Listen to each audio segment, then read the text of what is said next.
Namaskar. Let's begin this discourse with an invocatory prayer.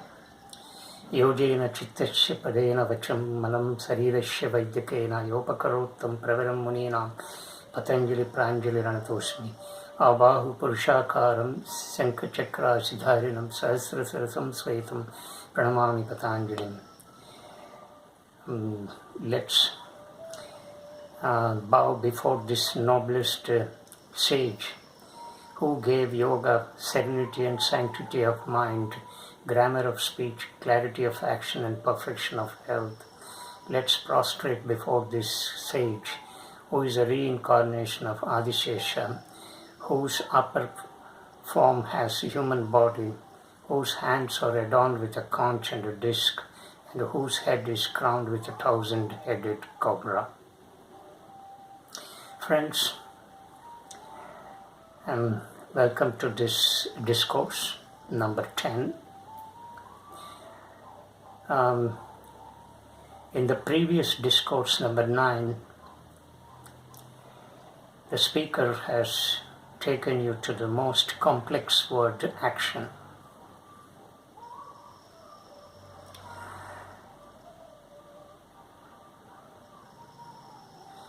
And has enlightened you what exactly action is, and distinguished two kinds of action, that is, action done with an effort and an action done without effort, and how an action done without effort is spontaneous or carries an element of spontaneity and an element of naturalness, and therefore such action is pure and such action is true, and when such action takes place, yoga is happening there. So in a nutshell, we have understood that action is nothing but an emotional, neurological, and mental response to a situation.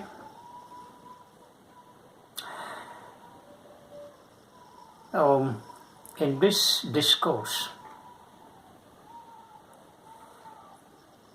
the speaker would like to take you to another dimension of action.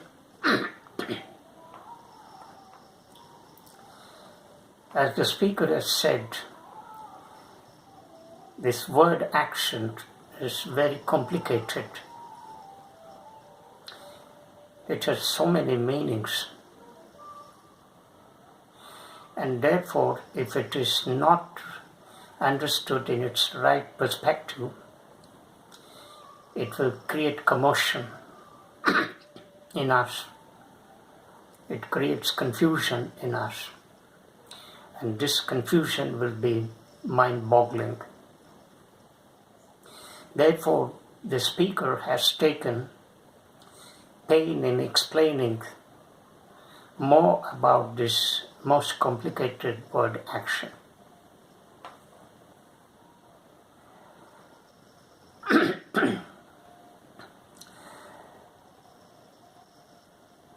The word action is identified as karma in Sanskrit. The law of karma is one of the 4 essential pillars on which the edifice of Vedantic philosophy stands. I use Vedantic philosophy because the word Hindu is a very pejorative word, a negative word for us today. This word Hindu has been imposed on us And in the olden times, before this word Hindu was thrust on us, we were identified with dharma, and that dharma was called Sanatana Dharma. And this Sanatana Dharma is based on the Vedas. So, our philosophy has derived from these Vedas, especially the end part of the Vedas known as the Upanishads. Oh, the law of karma is very important in our philosophy.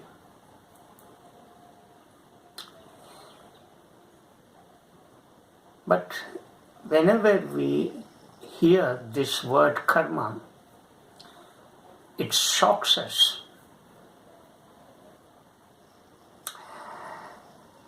Because many pundits and the commentators,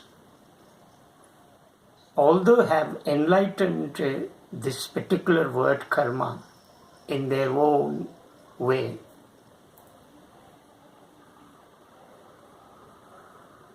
have given too much emphasis on the negative side of it.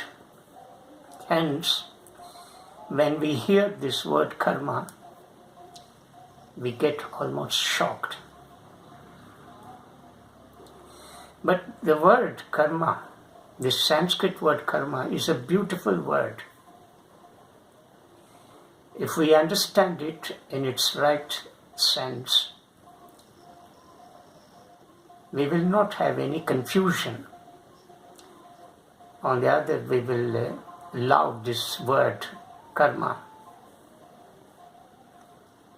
The whole universe is governed by this law of karma. Our life is governed by this law of karma. The word karma has derived from the root word kama, that is desire. Now, in my previous discourse, I have explained what action is, taking one perspective and thus giving you one kind of dimension. But now in this discourse, let me clarify how this action is formed. First, we see an object. When we see an object, it could be of anything. It could be an idea. It could be a beautiful woman. It could be of any highly tempting object or idea. It could be of anything. When we come into contact with such a thing or an idea, we get tempted.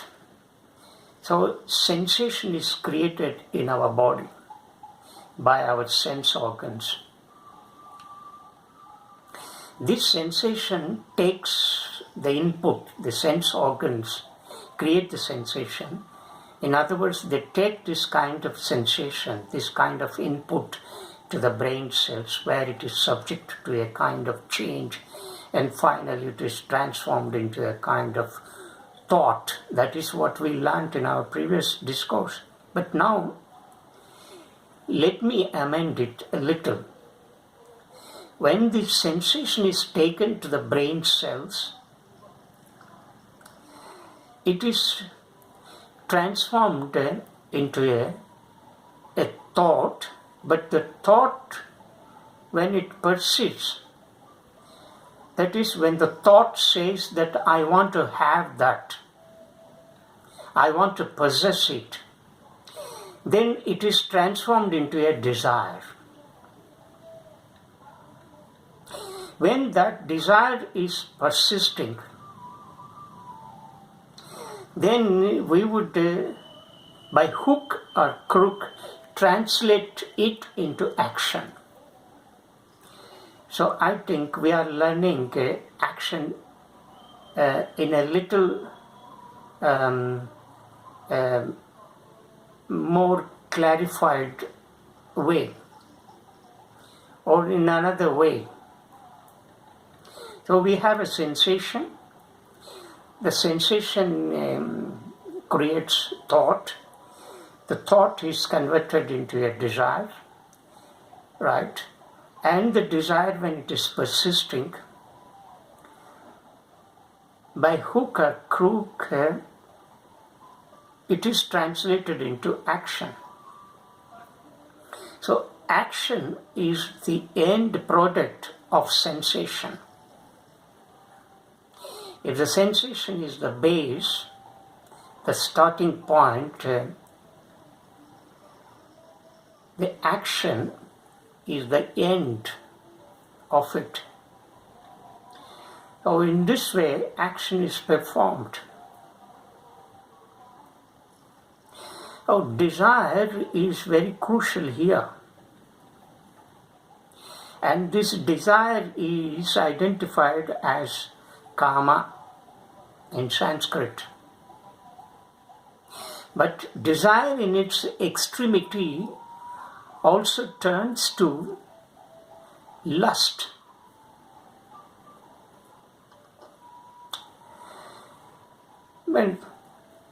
When we perform the actions result. They yield some results, consequences. These consequences may be good or bad. It is good when we say a particular action is good, when the consequence of such an action turns out to create some kind of happiness in us, or if that consequence goes along with our expectations, then we say such an action is good. Suppose the consequence does not go along with our expectations, but harms us, not only us, but also the society, we call such an action bad action. So it is the consequence that determines whether such an action is good or bad. This point we need to take care. Second is whether consequences are bad or good. They are all transformed into impressions in the subconscious state of our mind. And such impressions are known as subliminal impressions. In Sanskrit, they are called as samskaras. Not to be confused with samsara. Samsara is something that which binds you in marital life. But I am talking about samskaras. Samskaras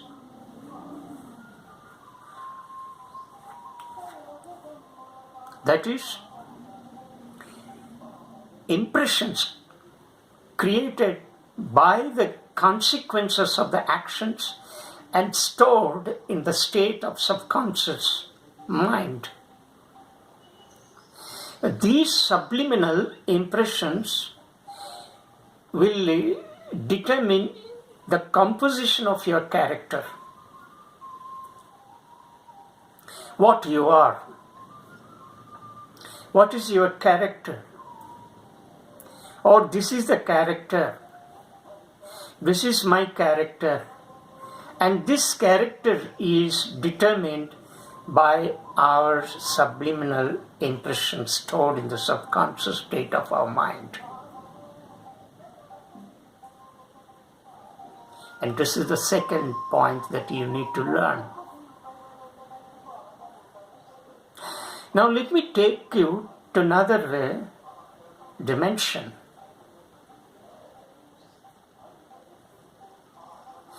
When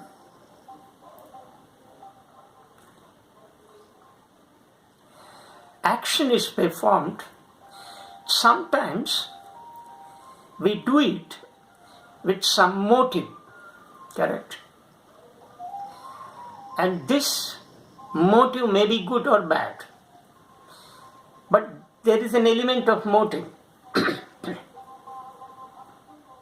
So based on the motive, we can divide actions into two kinds. Let me take up the first kind. When an action is done with a motive, with an intention, the intention may be good or bad, right? With a deep passion, with a sense of attachment, with a sense of deep desire to possess,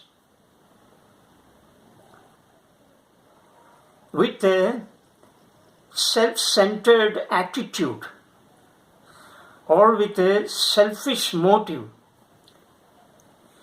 such action is called Sakama karma in Sanskrit. So such action performed with a motive, with an intention, with a deliberate intention, purpose, with a sense of attachment, with passion, with a deep desire to have it, such an action is called Sakama karma in Sanskrit. As opposed to this, we have another kind where we do the action without any motive, without having any sense of attachment, without having any passion, deep passion, without having any kind of deep desire, without any selfish motive or self-centered attitude, without any expectation, without any anticipation. Such action is called Nishkama karma. I mean, such action is done dispassionately, with no attachment, with no passion, with no any selfish motive, with no any expectation or anticipation. And such action is called Nishkama karma. So, we have Sakama karma, which is done with the motive, right, with an expectation, with a sense of attachment, and we have on the other Nishkama karma,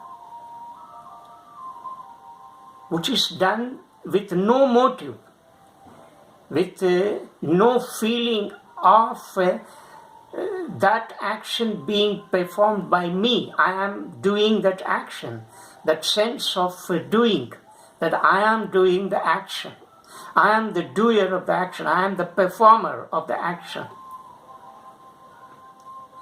This is very dangerous. This is the crux in action, in performing action. I am doing the action. When we feel that I am doing the action, within quotations, it means that we are attached to the very action itself, to the very doer of the action itself, that is you or me, then such an action is called Sakama karma.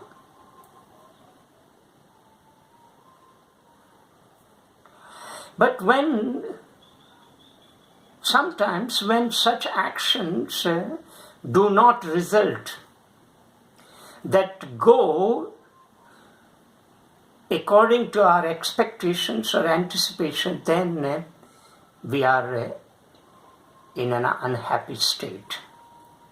We feel very unhappy. Pain enters.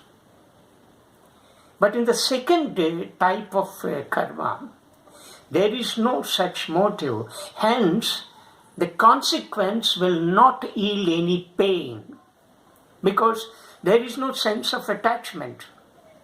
And you are doing the action, or you have done the action dispassionately, with a sense of detachment, and there is no feeling of I am doing the action, and that's not felt deeply, and therefore the consequence will not create any pain in you. Because there is no expectation, there is no anticipation, and therefore there is no pain. When there is an expectation, and if the consequence does not happen according to that expectation, then it creates pain. I hope the listeners have understood the complexity of this action. So we have these two kinds, Sakama and Nishkama. One, the Sakama, is performed with a sense of attachment, with a sense of expectation, with a sense of consciousness that I am doing the action, whereas the Nishkama karma is performed with none of these elements. So, the second kind of action, that is action done with no sense of attachment, with no sense of being conscious of that I am doing the action, with no passion, such action is called true action. Such action is called pure action. When such action is done by you, yoga is happening there. This is another dimension of action that is put in the most beautiful Sanskrit language, karma. Very complex one. So, in this discourse, the speaker has enlightened you how the consequences of the actions, whether bad or good, create impressions known as subliminal impressions in Sanskrit, samskaras, stored in subconscious state of mind, which in turn determine your character. And then we have also learnt in this discourse another dimension of yoga, that is another dimension of action, that is action based on the motive, is divided into two kinds, Sakama and Nishkama. And where exactly yoga is happening? Yoga is happening not in Sakama karma, but in Nishkama karma. So when we perform an action with a sense of detachment, dispassion, with no expectation and anticipation, and with no sense of consciousness that I am doing the action, then such an action is called pure and true action. And there yoga is happening. Yoga happens there. So, in this discourse, we have learnt this second most important dimension of what action is. And as I have said, it is a very complex term, and we need to understand this complexity of this term by unraveling its mystery. So we need to delve deep into it. Only when we delve deep into it, we can unravel the mystery of this most beautiful and complex word, action, that is karma. So thank you very much for listening. Listeners, please subscribe if you are impressed by these discourses and share it with your friends. Namaskar.